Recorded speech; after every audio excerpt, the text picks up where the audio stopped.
How did you get into tech? Uh, Not in a very traditional way.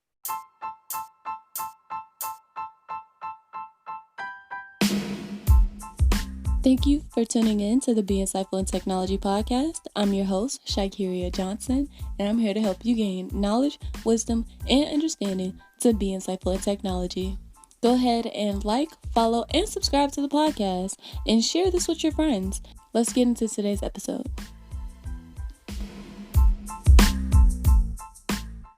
Hey everyone, welcome to the Be Insightful in Technology podcast. My name is Shakiria Johnson, and I'm the host of this, and I'm also the owner and creator of Be Insightful Community. So if you're listening now, go ahead and join our Facebook group. So I have one of my old high school friends on here today. I want to catch up with him, see how life is going, where he's at now, and have you guys be a part of the conversation. So I have Brandon Winston. I'm gonna let him introduce himself, tell you a little bit about what he does. Hi, yes, this is Brandon. I am currently a network analyst for a company called Honor Built. It's just like an MSP that we like take care of various clients and stuff like that. But yeah, like she said, we went to high school and everything together. So yeah. And for this, I want there to be I would say a very, very entry level of understanding. So I may have you explain a few things that you're talking about, like the acronyms, because IT is a acronym field anyway. Right. Yeah. But go ahead and just brief overview of what MSP is, and then we can get into a little deep dive. Okay. So yeah, MSP stands for Managed Service Provider.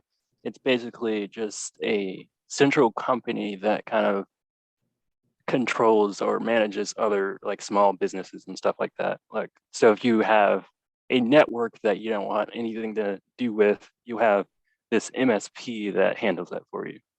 Any sort of like network related issues like that, they'll take care of it for you. And my role basically is to just manage and help them with any sort of network related issues. They have different sectors like system analysts, stuff like that. But yeah, that's pretty much it for me. I'm gonna need you to explain what your day is like at work. Like, what are you doing from? Are you remote or are you in office? So yeah, we have the ability to do either remote or office, but most of the time I'm in office just because my internet's crap. Um, but yeah, on a day-to-day basis, I mostly just like handle tickets and stuff like that. Um, not not really sort of any configurations because once we set something up, that's pretty much it. But if they have like some sort of issues with their network and we need to call their ISP, then or internet service provider, then I would do that for them. So yeah, just a day-to-day basis, it's just me filling out tickets, handling requests, stuff like that. All right, so when you say filling out tickets, do you mean like the companies that you guys are managing are calling in, they're sending emails with whatever issue they're having going on? Yes, yes. So we have a software that is called ConnectWise, which is just a software that handles basically a simplified version of an email. They can just add just a kind of detailed description of what's going on. And if we need to call them, then we will call them and stuff like that. But yeah, tickets are just emails that they send us. Okay, so roughly on like a day to day, how many issues are you handling? Um, I would say for me about maybe 16 tickets because it's split up across maybe 7 or 8 other people. Okay, so is your Mhm. team is your team small compared to that, or is it like the amount of issues you guys have is a pretty big team? Um, See the way that my company is kind of formed, we are like a subsection of Honor Built. It's actually called Bridge Technology, and it's kind of confusing, but we basically are an MSP for non-restaurant companies. So our section is a little bit smaller, so we don't really have that many people because it's not really necessary. Mhm. We only have about maybe 20 clients. and they don't all need help on a daily basis. Okay, so as in like non-restaurants, is it just like convenience stores or how is that Yes. set up? So like if you have some random, place that their main thing is printing or anything like that, then it's something that we would take care of. Just a sort of small business, not a restaurant. Okay, that's actually pretty cool. So, with this, do you guys, okay, let me ask you on a more personal standpoint. How do you network with people to be able to, gain more insight on what they do? Um,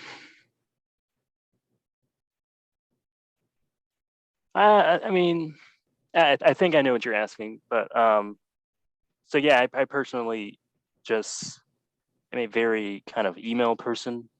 Mhm. Any sort of like problems I have, I just will email the person.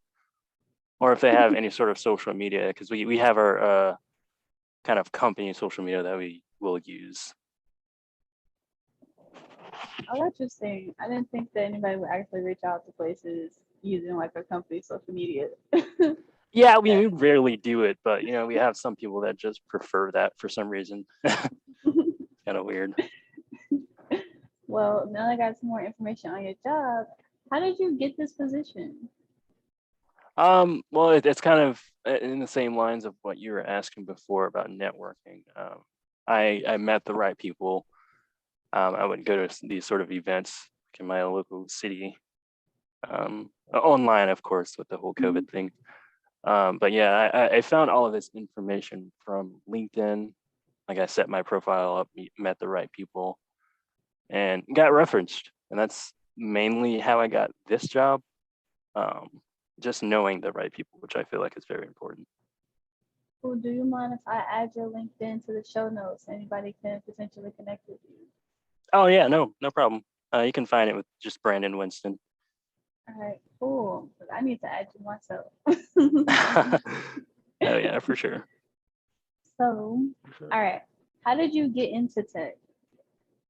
Uh, not in a very traditional way. Hey, you! Stop maxing out on your credit cards. I know you've been maxing it out, trying to keep up with your friends and going out to eat every day, or trying to keep up with these insane gas prices. Looks like you need to elevate your credit score with Capital Elevation Solutions. You need someone who can guide you in the right direction and help you repair your credit. Eventually, you want to be able to qualify for the better things in life. So click the link in the show notes and prepare to be financially elevated with Capital Elevation Solutions. Well, I guess it is traditional, but in the sense of what I'm doing right now, I got interested in it from coding and programming and stuff like that. I don't know if you remember me being really into that in class, but yeah, from there kind of branched into security and that sort of aspect of everything. So I'm trying to pivot my way into security from networking and just kind of have like a DevOps role. Really? Okay, so are you doing any certifications currently? Like, are you working on any? Not at the moment. I was interested in this certification just called OSCP, which is like an offensive security certification. But it's just I just can't do that right now with work and everything. It's just demanding stuff that I don't have currently. I understand that. Yeah. So, okay, since have you just started at this role? Yes, I started about a month ago. Okay, so you're in the process of like learning about the company, what they handle, and everything, basically. Right. 'Cause I know that when I first started in my role, it was literally information on top of information. It was information overload. Right. Like a fire within the first hose. few months. Yeah. So how are you doing that? Are you taking work home with you? Are you just, studying what you can to catch up? How are you handling like being adjusted to the company or getting adjusted? So at the moment I am, there's no like sort of dividend between work and home, just because I'm trying to catch up and learn as much as I can. So it's kind of hard, but it just all comes with the territory and trying to figure out new things that you have no idea, new technologies and stuff like that. So it's kind of a rough start, but I feel like it just takes time, and it's a good investment in order to learn these technologies and stick out and move forward. Okay, so does your company like ever provide any equipment to test and take home, like any lab equipment you could use? Yeah, so we actually have a sort of program that we they call it the build room program. It's basically just a room with a bunch of equipment that our clients sort of just discarded. If they have any sort of things like switches or anything like that and we need to test it or figure something out, they'll allow us to take it home and read the documentation they have on it just to figure things out, which I feel like it's pretty cool. And I haven't really seen anything like that before. I haven't seen nothing like that yet either. And like, you remember when we was in class and we got to, basically get some of the servers and computers basically at the end of the year. Right. So I haven't seen anything like that with the company because they're usually just like, it's either full on software based or it is you do you test it all in house. Right. Yeah. And I feel like that's one of the advantages of a sort of small MSP. We don't have to worry about, all of these different variables. If we have, just a bunch of equipment that we don't use, we don't have to liquidate it. We can just, use this equipment, learn from it. Or if we need, sometimes they'll repurpose it. Okay, so, go ahead. No, go ahead. I was gonna ask, what are some of the technologies that you guys are using? Like, what devices are you guys on? What software do you guys primarily use other than the ticketing software? So from what I can say, we use a lot of Ubiquity. Most of our clients want to upgrade to that for some reason, just because I guess it looks kind of futuristic or whatever. So we use a lot of Ubiquity and Fortinet firewalls. And in some occasions we'll have Netgear, but that's rare. So yeah, it's mainly Ubiquity and Fortinet. Oh my God, I've rarely heard of people using Ubiquity, but at the same time, Right. you guys are dealing with smaller companies. Right. But as for like software, we use ConnectWise and this RMM tool called Kaseya. It's basically just a tool that allows us to kind of configure and remote into any sort of devices. Okay, so how let me ask this. So since you are in the process of learning and work is basically not separated from home yet, how is your setup at home? So yeah, I find that very important to have a good sort of setup that at least kind of like sections it from your home life and work life, because if not, then it just becomes a terrible experience. But yeah, I have a whole separate room that's dedicated for my office, just so I can feel like I'm at work and not home, if that makes any sense. Okay, so you're out on your own now? What was that? You're out on your own? Yes, I am. Did you go to college after high school? Or are you? Yes, so I went to Georgia Gwinnett College. Me and Xavier went there, and I graduated from there last year. Oh, and I got my own place. Thank Okay. you. Thank you. I did not be checking in because I'm like, I remember y'all going somewhere, but I don't remember where because literally about almost everybody else is making us home. Right. So, Mhm. but yeah. congratulations on graduating, getting your own place, and getting a good sustainable job. Right. Thank you. It's only up from here. Right. So, all right. you said you got in due to, being interested in coding. What languages were you so fascinated with Um, back in high school? so it started with C programming. That was just sort of like I'm a very big Linux person. C is kind of what built Linux. So that was sort of my first language that I got really interested into before I realized that it was very hard and I could not do that. But yeah, later on I got into Python, which is my primary language now, just because it's so extensible and it works with sort of everything you need to do. So yeah, mostly Python and some JavaScript. Okay, so do you use it in the role you're in now, or are you going to use it?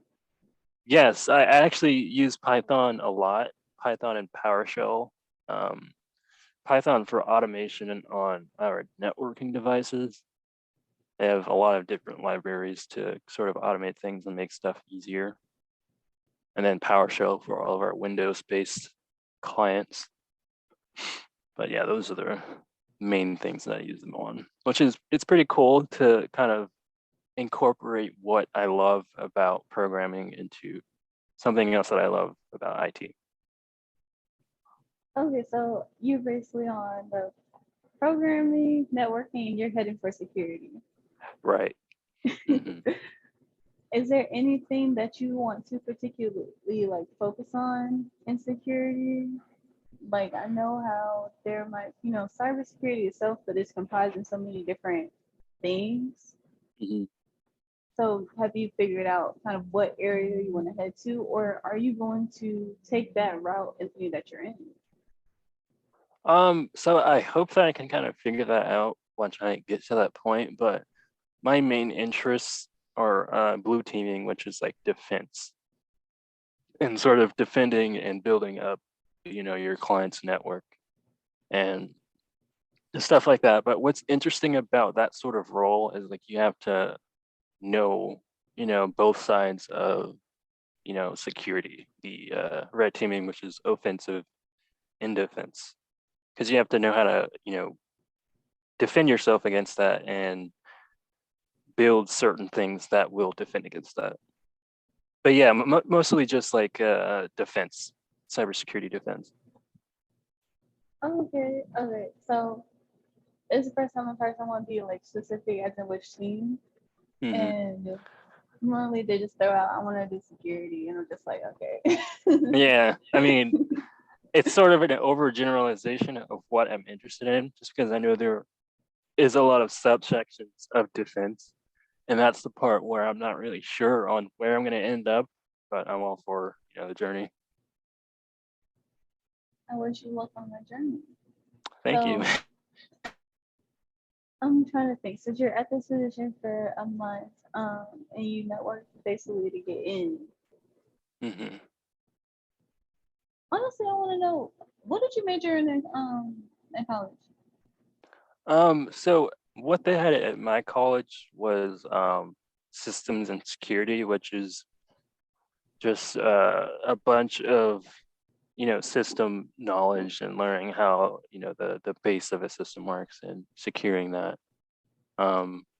But yeah, it just wasn't really for me and what I needed. But yeah, it was mostly just like system security. They didn't have a pathway for specifically cybersecurity, which was interesting to me. So that's when all of the certifications came in line for me. So how did you keep, pushing forward to continue on the track of technology? I guess I just had a sort of motivation for getting into that field just because of how, I don't know, good it can turn out for me, money-wise and just like experience-wise. So yeah, those are the two sort of factors that motivated me. Okay, so those driving factors. Do you see like the big picture goal for you yet? Like owning a company, having your own startup, something like that? Do you see like a big picture goal? It could be, get into like a 6-figure job. That could be the big picture, but it could be anything. My end goal is to be able to kind of support other African Americans who are kind of on the same pathway as me, because it's not as easy to get security, in the minority, and giving them, the hope that they need and experience that they can get with like I really wanted to create like a sort of nonprofit kind of hacker house, which isn't very common in like Atlanta or anything like that. I just feel like that would help a lot of people and motivate them, and just have that sort of sense of community, which I feel like is very important and something that I really lacked. What the community was what was Yeah, lacking for you? yeah, exactly. It's just I not felt, not good. I felt the same way when it came to getting going, as in where was my next steps even after high school. Building that community is been well. That's been my worst year. It's community and consistency. Like Mhm. that's been what I've been working on this year. Right, right. But But as you said, when you were going to networking events and talking to people, those are really great with helping build that community and getting in front of new faces who are looking to, jump in has been kind of like my goal with the podcast. But that can also help with meeting so many people that are just trying to step into security. Once you mhm, get to your point, like you're ready to start, I suggest a mhm. lot of the Facebook groups. LinkedIn has groups as well if you're not in some of them. Like just look through some of the groups and you can find Right. people. I'm in like a network engineer group that I had joined. The Black NIT group. This is another one called like Sister Circle, and just to them Mhm. just to get a feel for the next step. Surround yourself with someone who's in cybersecurity, and you'll definitely end up in cybersecurity, and you'll be able to have a whole group ahead ready to Right. start with your hacker house. Mhm.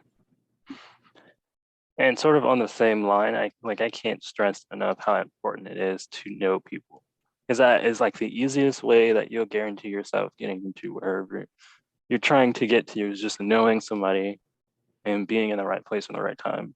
It's just very important.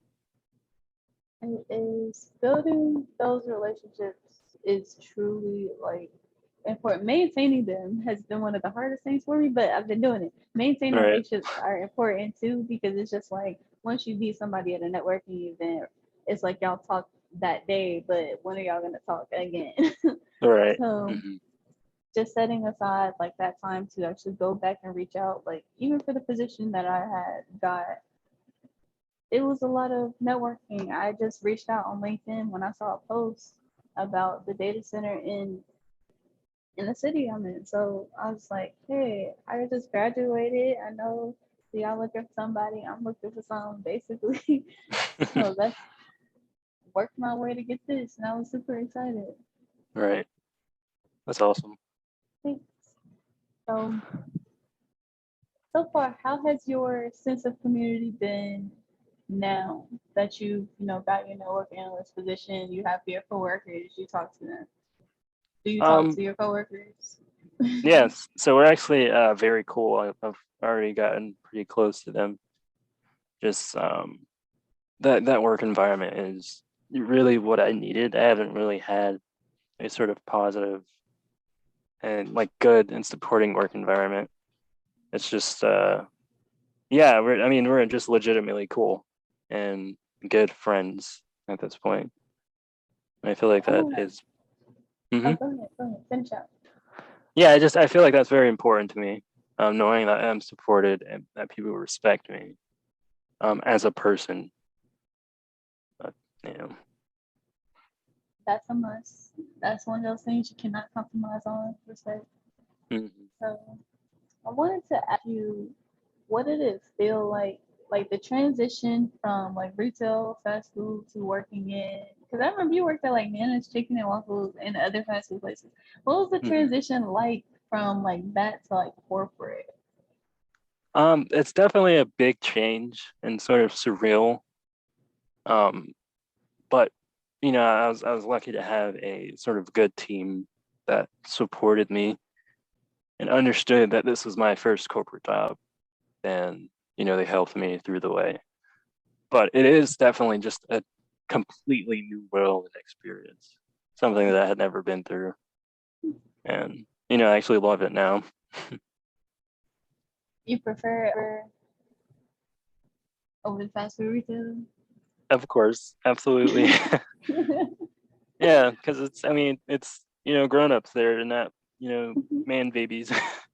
Like people that actually care about you and respect your decisions. It's like when you realize like, oh, you're really an adult now. Right, yeah. So What about for you though? I'm interested the to know that. transition, Yeah. oh my, the transition was so much better. I swear.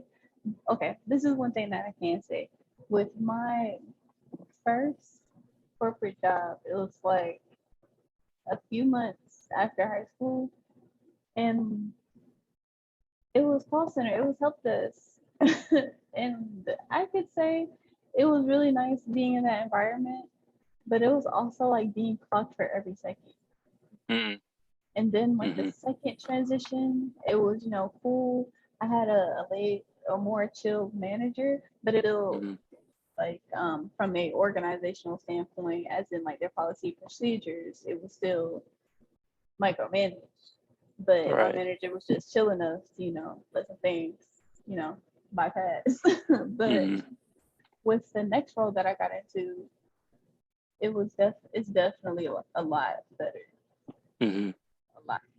So just going from a toxic work environment like fast food retail to moving to more positive, like having managers that are actually willing to help you grow, not ones that are just like, you're not gonna do nothing, you're gonna be here for so long. I'm like, okay.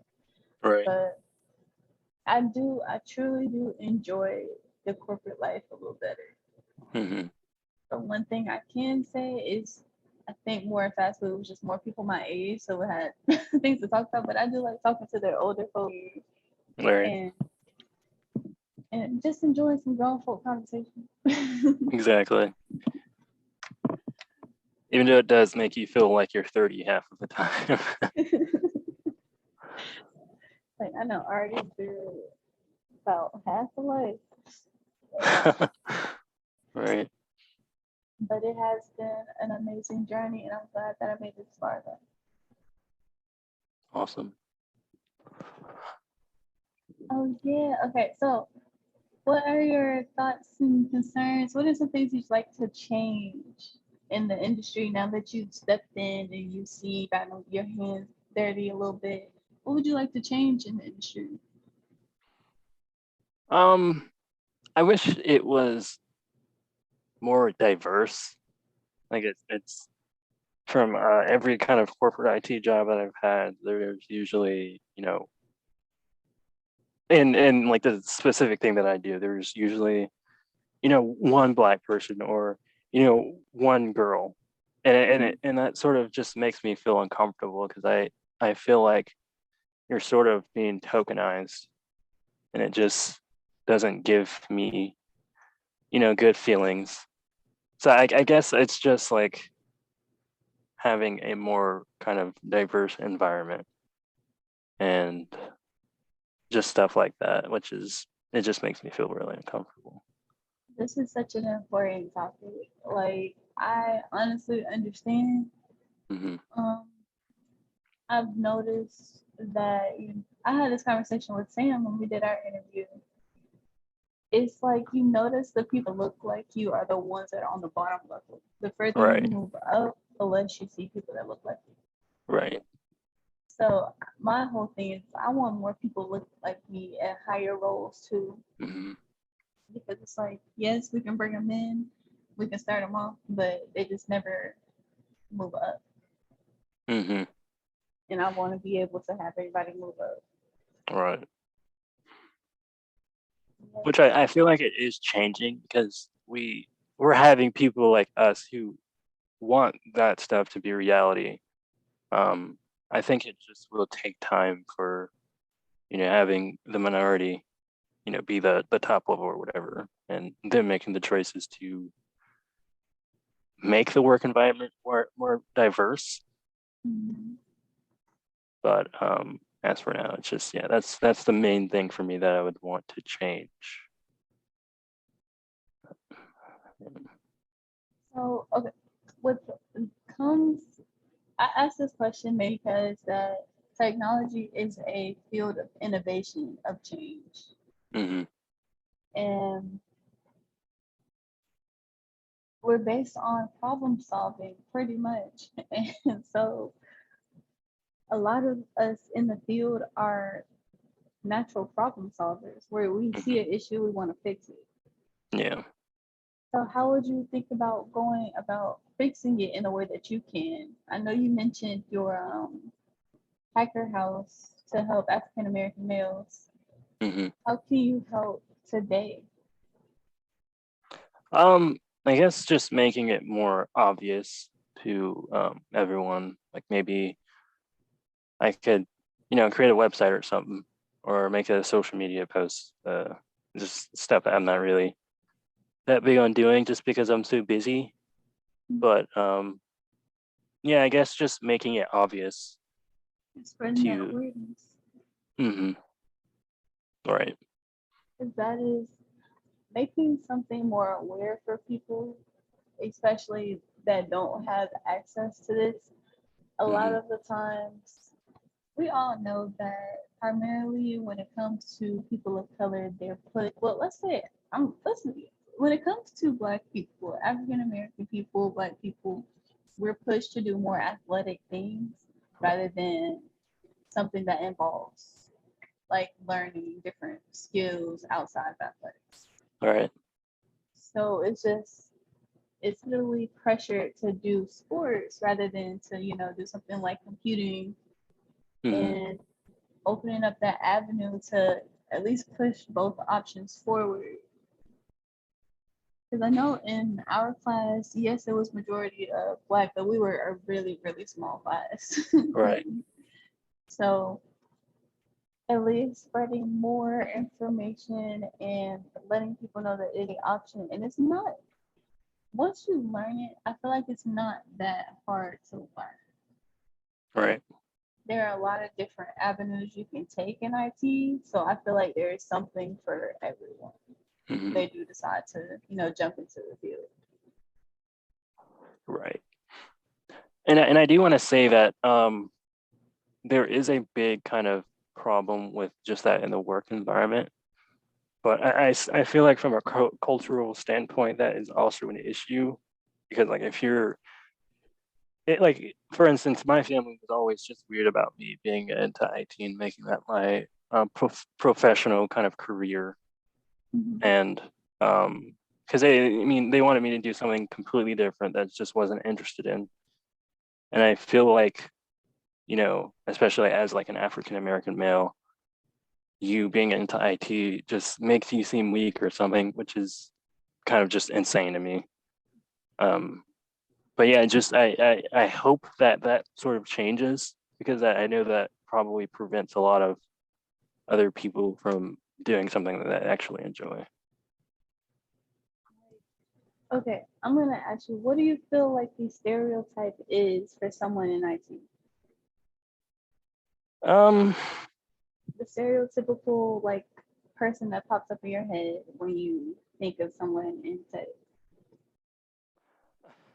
Usually I think of like there are different tiers, but at the top I think of like a old white person who doesn't really know anything about IT.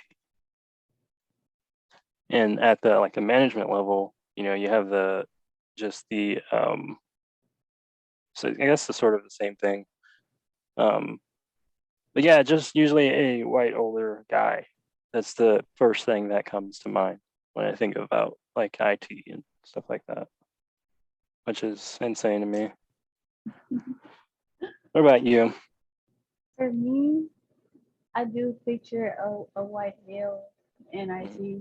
I'm gonna say, like, I realize that I am getting more into looking at, CEOs of businesses and how they got there.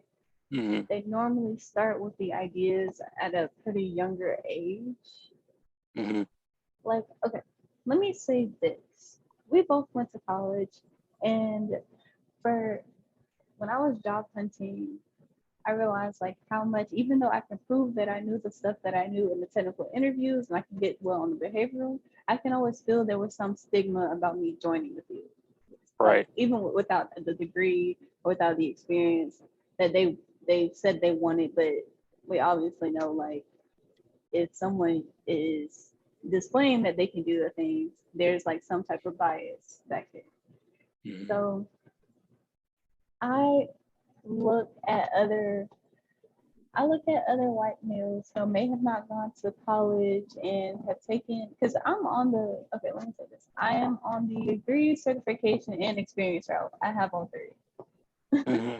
So when it comes to someone who may like not have one and someone who has all the qualifications, but they don't look like, well, someone like me who has all the qualifications, and then there's someone who may be missing a few things, but they don't look like me. Mm-hmm. I've noticed that I get pushback because they're waiting for someone who doesn't look like me to come into the role. Right. And at that point, I'm just thinking like, well, that's not the company for me. Right. Oh, one thing I do want to talk about with you, since you want to help a lot of the Black culture get into tech. Okay, I don't know how your hair is right now, but did you hear about like well, do you know about the culture around like the natural hair in the tech field and or in the locks and in the corporate, well, not Mm-hmm. natural hair in tech, but natural hair in corporate environments and stuff like that. Yeah. I Oh my god, tell me about it. Tell me about it. So yeah, I do. No matter how like your hair looks, I feel like it just needs to always look professional. Like I feel like it should be okay for you to have like dreadlocks or whatever, because I know that sometimes it seems like that it seems as just unclean or whatever. But as long as it looks professional and like clean cut, and I think there should not be an issue with that. I didn't realize how much we have like put against us. Mm-hmm. I talked to my mentor the other day. He was like, "You had every reason to fail." When I need to get more into my story in like another episode, but he was like, "You had every reason to fail, but you didn't never give up." And it's one of those things where it's just like it makes you realize, it makes you put it into perspective all the objects that are actually in our path, Mm-hmm. and objects that continue to get put in our path when we start doing better than the other people. Mm-hmm. So back onto your experience. Have you had any pushback when it came to applying to places, or just any experiences that you'd like to talk about? Um, not as much, I guess recently, just because all of the jobs that I did get that's related to IT is just for me knowing someone that helped me out. So I haven't really personally experienced that being a factor which would prevent me from getting the job I would want. But yeah, I've definitely seen it and heard it, and it's just like it's so sad and gross to me. I did But not realize how hard it would be to get a job. yeah, To oh get a yeah, job. Oh my. Like when we were in school, it was so praised that we get a job so fast and all this. You get out, it is so hard. yeah, And not because nobody's hiring, it's just they don't want to hire you. yeah. Hmm. You have So to work harder. Like you have to work 2 times harder than what you actually have, which I feel like our teacher for us didn't really kind yeah, of go over that or it's prepare us for that. Mhm. yeah, I don't say that. It was like yeah, we can do all this stuff. And I would say our team wouldn't understand our struggle. Hmm. They wouldn't understand from our perspective. So has been looking more into just, getting to see what's actually the statistics around things. When you got your job, did you negotiate your salary? Yes, I did, definitely. Because of the description of what I would be doing, I know that it's very common for lower level roles to get like insanely underpaid, which is a serious problem for me. Mhm. Which is the reason why I didn't put all of my efforts into one job. Because I know that it's a massive turnoff for some interviewers who they have a set price and that's it. And I sort of have an issue with that. But in the short answer, yes, I did. Because there was no way I'm going to do a job that requires so much effort and knowledge and get paid like $19 an hour. That's just ridiculous for me. Lowballing is a thing out here. Yeah. Like when I first started, I didn't negotiate because I didn't know I could negotiate. In all honesty, I Mhm. thought what they give me is what they give me because everybody around me. This is when community gets really important. Like Mhm. family, none of us know about that. We just take Yeah. what we get because we don't know any better. But Right. now I'm telling everybody you need to negotiate your salary. You need to make sure Mhm. that you speak up for getting more because I've taken jobs just because I needed money, just Mhm. so, but I'm still stuck in that position where it's like I'm still not getting paid enough to even pay what I need to pay. Uh, bills, bills come Mhm. up, they will never miss a day. So, and then like it's already the whole statistic out there where Black women are the least likely to negotiate. Like we just take whatever. So I'm like, Right. gotta fight against that. Mhm. I'm glad you negotiated your salary. How did you handle it? You don't have to list the specifics of what you got, but how did you handle the Mhm. negotiation? Um, there's a lot of preparation and building confidence, just because I know it's just like a hard thing to do, especially since you're already trying to fight for your worth um at that level. But yeah, just I sort of listed out points that were completely valid and kind of, I guess, made them understand why it is that I would want to increase my salary or just my worth. Um, which I mean, it was hard, but it's definitely worth it. All right, so that confidence that it came into building, because that I'm aiming to, get more information to for this podcast is, high school, college grads who are looking to step into the field. Like they're trying to make that first leap in there. Hmm. And even though they may, get their entry level job, they still have the opportunity to negotiate. So when it came to building that confidence and then speaking with like your recruiter or your interviewer, what is something that struck out to you when it came to the deal? Mm, Like you said there was a lot of responsibilities for the role and you didn't want to get lowballed basically. hmm. So Um, how did you measure it out to get the amount that you wanted? I guess there was sort of another factor inside of, you know, um, for me taking the job and, going with one I currently have. There was a lot of room for improvement and like growth. I could, there was a lot of like different pathways for me to pivot into the role that I want to be in.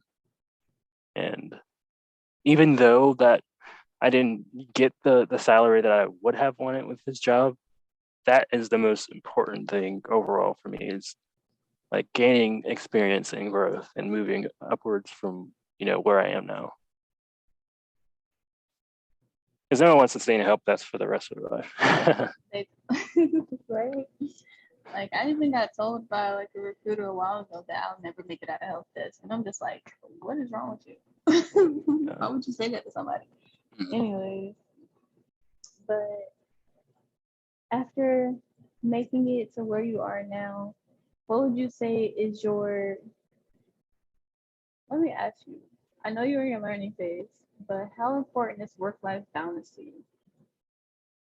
It's extremely important, especially if you're working from home, which I feel like in IT, if it's something that you're interested in, it can be kind of hard to let it go and just be at home and enjoy your time off.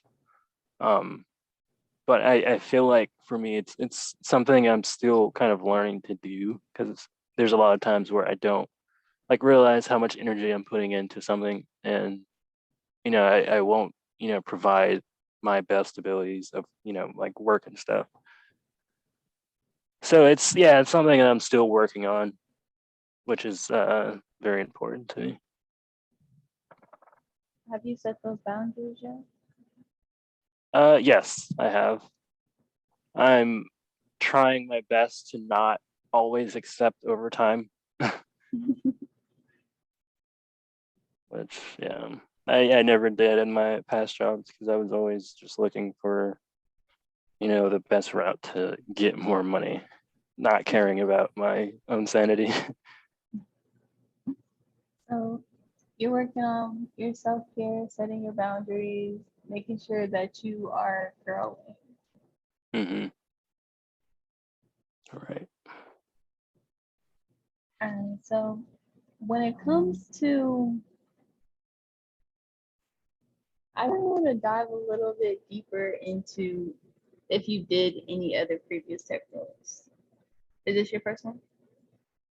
If I did, I didn't catch that. What was it? If you did any other previous tech roles? So my job before this, I kind of touched on earlier, was a sort of like level one help desk disguise under system analyst, Oh yeah. which was a terrible experience because that it wasn't really at all what I was told it was and what they described. But I was okay with it because it was my first job, and I thought, this is worth it. So yeah, I feel like that was a big kind of wake up call for me in realizing, my worth and what I'm actually interested in and what I will take for a job. So yeah. Okay, I love that you said what you won't take for a job. Okay, I want to dive in on that because I know when you're first starting out, you may be very hungry for anything, Right. but sometimes, okay, let me say this. I feel like anybody says when you are getting into, your first sort of experience, your first sort of roles, just take something, get the experience, and get out. Mm-hmm. When you got that experience, were you in a bad mental state? Like, did the role itself put you in a bad mental state? A little bit, yes. Because I wasn't like recognizing, how much effort I was giving with low kind of return, which I feel like is very important, to not just like strain yourself because it's your first job and this is how you move forward. If it's not for you, it's not for you. Like, don't stay there and you know beat yourself up just because it's your first job. This is how you get into the field, which I feel like is true, but at the same time, you need to recognize when it's enough for you. Mm-hmm. Definitely do. Because any job I feel like will work you the best if they can. Mm-hmm. You should not let them work you to death. Right. And it's also just for like the people listening, it's pretty common to switch jobs like within 1 to 2 years being in tech. Mm-hmm. So it's not like it's stress, like you have to stay at one position for years. Even if your parents stayed at one company for like 45 years and retire, it's pretty common to move around. Yeah. Yeah. which I feel like it's definitely gonna be me. Like I don't think I will stay anywhere more than 3 years just because I know where I want to end up. And as long as I am not where I want to be, I'm gonna continue to move. But There's no shame in that. hmm If you have one thing I do love about getting into the corporate world and getting into a community that loves to see you grow is like hmm if you do have those managers, that leadership that's actually there to help you, whether it is with the company or not, you'll get pretty far. yeah, yeah, exactly. So go ahead. Oh, you about to say something? No, go ahead. How are you now? I know I asked you before the recording, but I need to ask you now. How are you feeling now? I'm feeling hopeful. Um, I think after I kind of get over the hump period of starting a new job in tech, and kind of learning the ropes and slowly turning off that hose of knowledge, I feel like once I get past that, I'm gonna definitely start working on moving forward a lot more, getting the certifications that I'm aiming to get, and just working on myself more. I'm still trying to figure that out. But working on yourself for certifications. Do you feel like you're a workaholic? Yes, absolutely. Absolutely. Okay, so that workaholic, yeah, it's a take a break. Make sure you, even though you learn the stuff, make sure you have your day to just reset. hmm There's so much out there. I was a workaholic, and now I'm just like I want to be free. I want to do work at Right. work and life outside of work. hmm Yeah. All right. So another thing, the certification versus degrees, the best route to take when you're entering, like, was that taken into account when you got hired on? Um, yes. So that is one of the biggest kind of debates that I had inside of my head, was wondering if a degree is worth it, or if I just should get a bunch of certifications and, throw it out and hope I get hired. But I think that a certification lacks certain things that a degree will inevitably give you. Like if you're trying to um, move up more into like management or like creating your own business, I feel like a degree is necessary.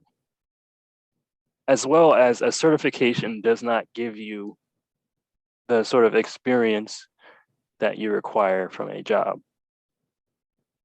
It's just providing you with the base knowledge and a way for, people who are hiring to look at you and say, oh, he has, the sort of base requirement for what I'm looking for.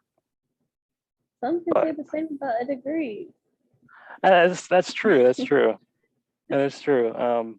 I just feel like what I'm looking for in a job kind of requires me to have a degree. Um, like I want to get to the point of managing and not touching anything related to IT. It's just sort of managing and stuff. Which I feel like it's definitely possible to do that without a degree, but it's just a lot harder to get to that point. So I want to bring on more people who aren't working toward their degree. They want to like certification or job route. hmm I want to check on that. I have a few people in mind, but so far they don't want to come on yet. So that's a top. That's a topic I really want to have, and I want to have a panel discussion about it. Yeah. So, oh yeah, okay. What is a motivating and insightful quote that's actually helped you, push forward in your career, or someone who has inspired you enough to continue moving? So my girlfriend, she is a big inspiration for me. She's always just been a sort of anchor for me and helping me realize, what I want to do and kind of moving me forward and just helping me and stuff like that. But I think for me personally, I need to be able to have a sort of break from everything and, just stop everything and look forward in what I want for my life. And I feel like she is just the person that helps me anchor and stuff like that. So you gonna marry her? Oh yeah, definitely. Oh, Yeah. I had to ask. I'm like, this has got to be the same girl since high school, hasn't it? Yeah, you've met her Yeah. before. It's the same one. Yeah. All right, I got that on record that you said you're gonna marry her, so I'm gonna check in and make sure invite me to the wedding. Oh yeah, definitely. But yeah, she's just the one that helps me sort of look back and be okay with everything. Be okay with my decisions and back me up whatever I'm trying to do. That's an amazing level of support that you guys have for each other. Thank you. No problem. Any other way that I know I didn't get like your connect, but LinkedIn, I'll put it in the show notes. But anything else that they can reach you at to potentially, get in touch with you, maybe even help you start your hacker house when you're ready? Well, I can give you my email. I'm not really a big social media person just because of all of the, like with me being into security, it kind of makes me a bit paranoid at certain times. But yeah, I can definitely give you my email, my work email, and you can contact me from there if you have any questions or anything like that. All right, I can include that in the show notes.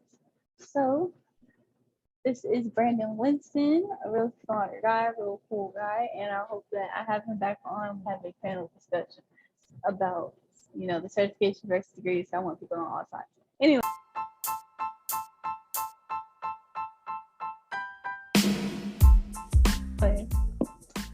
But thank you guys for listening in to the podcast. It's Shakeria Johnson. I'm here to help you gain knowledge, wisdom, and understanding to be insightful in technology. And if you're looking for new knowledge to gain, look in the show notes and get my Skillshare affiliate to get 1 month free. So I hope you guys enjoy your day and tune in every Thursday.